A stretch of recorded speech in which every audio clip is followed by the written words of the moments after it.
Bu? Baik, yang cari nafkah siapa? Beda antara kerja dengan nafkah. Saya ulang ya, beda antara kerja dengan nafkah.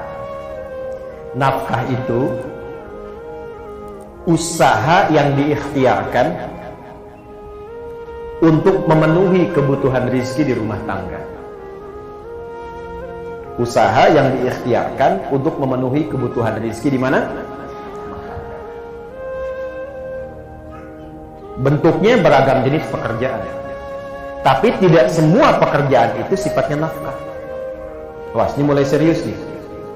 Tidak semua pekerjaan itu sifatnya apa? Karena nanti perempuan pun diperkenankan untuk beraktivitas dalam bentuk pekerjaan-pekerjaan dengan dua syarat utama nanti. Satu, bukan dipahami sebagai nafkah.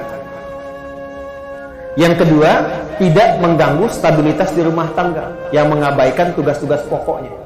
Nanti saat masuk ke tugas pokok perempuan kita akan bahas itu. Kalau keluar dari sini sengaja bekerja misalnya dan dipahami sebagai nafkah, maka pasti, saya katakan pasti, akan muncul persoalan-persoalan di rumah tangga. Jadi kalau sifatnya pencarian nafkah, itu tugas suami, bukan istri. Sepanjang ada kemampuan dan sudah Allah lekatkan itu semua, maka dia bergerak berikhtiar pun kebutuhan yang ada di rumah itu Allah akan penuhi. Cara menerangkan gampangnya begini, contoh. Di rumah ada suami A, perempuan di sini istri B, di sini B, ada anak 3 C, D, E. Nafkah itu begini.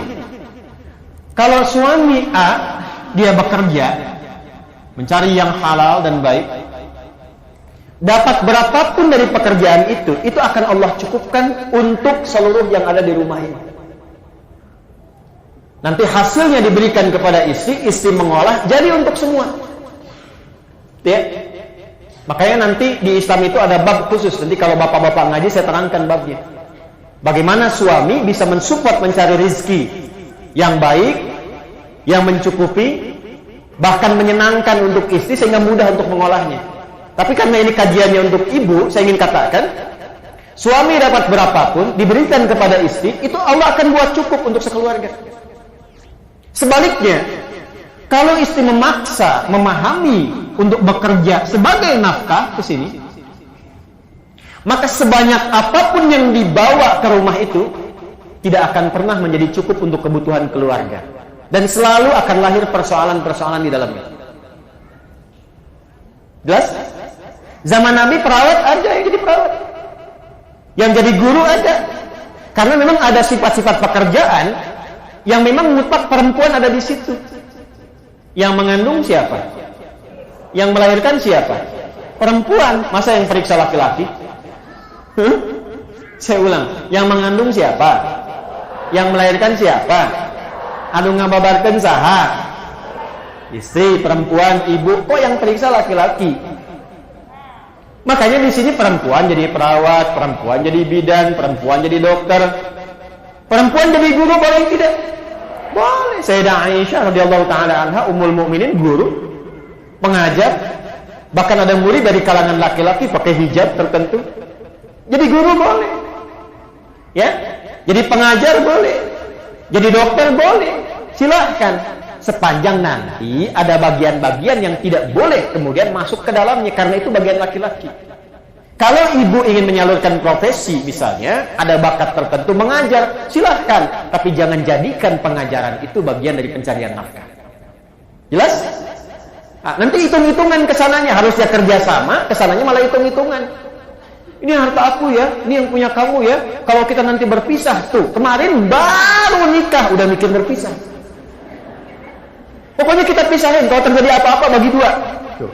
Kalau terjadi ibu tuh mau nikah apa mau pisah? Ini perusahaan atau rumah tangga yang sahamnya dibagi-bagi. Jadi nggak jalan, zauj akhirnya tidak berjalan. Kan nikah itu azwaja.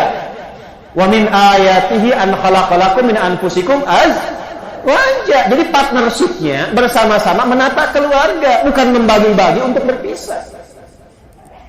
Ya, irhamukallah. Paham sampai sini? Halo? Ibu mau jualan boleh tidak? Mau dagang boleh tidak? Boleh. Sayyidah Khadijah kan pedagang ulung. Silakan. Tapi problemnya jangan sampai kemudian masuk ke ranah siapa? Laki-laki. Karena terjadilah kata Nabi, referensinya Musnad Imam Ahmad. Dalil hadis. Kita pakai Quran hadis aja ya, biar lebih otentik. Hadisnya buka Musnad Imam Ahmad bin Hanbal radhiyallahu taala anhu rahimahullah. Musnad yang ke-6 Abdullah bin Mas'ud radhiyallahu taala anhu. Rawinya Abdullah bin Mas'ud. Nomor 415. Awas, Ibu mesti hati-hati ya, karena ini bisa terjadi, Bu. Dan saya kira hadisnya sekarang sudah berlaku. Inna baina yaday sa'ah atau inna baina yaday sa'ati. Sungguh masa-masa mendekat ke akhir zaman itu akan terjadi sebagai berikut. Sungguh masa-masa menjelang akhir zaman itu akan terjadi sebagai berikut. 1. Taslimul khaffah. Terjadi gerakan eksklusivisme.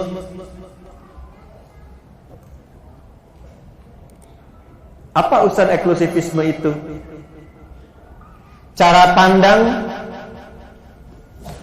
yang mengkhususkan sesuatu di semua aspek. Jadi kalau bergaul sama golongan ini aja, yang itu nggak bisa berbaur. Kalau mengaji khusus ini aja, nggak bisa campur dengan yang lain. Bahkan untuk memberi salam pun pada golongannya aja, yang bukan golongannya tidak disalami. Itu kata Nabi. Sekalipun dia sama-sama muslimah. Assalamualaikum ukhti. Apa ya? Ibu kan masih bid'ah. Hah? Jadi yang dulunya afsus salam kepada siapapun tebarkan rahmat, kasih sayang, salam. Ibu dulu kan kalau bertemu masih Assalamualaikum ya. Temu saya di Timur Tengah itu masuk angkot aja Assalamualaikum. Ya. Assalamualaikum. Waalaikumsalam. Kalau sekarang kan masuk angkot Assalamualaikum bawa kotak kan. Nah, ini akan terjadi gerakan-gerakan yang terbatas kata Nabi. Dekat-dekat akhir masa itu sudah nggak kenal lagi silaturahim yang luas. Mulai terputus. Kemudian yang kedua apa? Ini yang terkait dengan penjelasannya. Fusyuwat tijarah. Sudah mulai menyebar berbagai jenis jual beli, transaksi jual beli. Dikata Nabi, semua jenis perdagangan jual beli itu ragamnya udah banyak. Sampai-sampai di hadis lain taqarrubul aswaq, cara mengakses dagangan itu jadi lebih mudah. Sekarang terjadi tidak? Dulu ibu kalau mau ke Kosambi naik angkot ya, naik ojek jalan, dapat di situ pulang kan? Sekarang keluarkan handphone, klik, datang sendiri ya. Terjadi belum? Sudah terjadi? Dan sekarang luar biasanya ragamnya jadi banyak ya pilihannya. Klik makanan banyak semua pilihan. Model jilbab banyak tuh kelihatan. Jadi ibu mau klik apa aja keluar produknya banyak kan? Di satu segmen itu banyak ragam. Kata Nabi mendekat kepada akhir zaman itu akan terjadi ragam banyak sekali. Dalam konteks kehidupan ekonomi, dagangan modelnya banyak, satu menu bisa banyak. Ibu kalau keluar, saya tuh bingung tuh. Sate aja sekarang banyak. Sate A, sate B, sate C, sate ini. Ya. Kemarin mau kurban, grade-nya aja banyak ya. Kurban grade A, kurban grade B, kurban grade C, dan sebagainya. Ya, yang jadi persoalan apa? Sampai-sampai saking banyaknya peluang berdagang itu, istri ikut membantu suami hadir di dalamnya. Fatu'inul mar'atu zawjaha fit tijarati, itu hadisnya. Maka suami mulai melibatkan istri dalam bisnis, dalam dagangnya. Atau kadang-kadang istri inisiatif nyusul suami pengen sama-sama dagang. Terjadi nggak sekarang? Kan? Kayaknya Pak, mama buka ini aja deh, ya. Papa ke kantor, mama pengen buka ini. Salah tidak? Salah tidak? Sampai di sini hadisnya tidak menyoal. Ibu mau dagang, silahkan. Ibu mau berniaga, silahkan. Tapi yang jadi persoalan adalah ketika sudah mulai merasa sukses, baik dan seterusnya, istri naik posisi dan merasa melebihi suami, dan disitulah kemudian mengambil tanggung jawab nafkah dalam kehidupan rumah tangga. Muncul persoalan.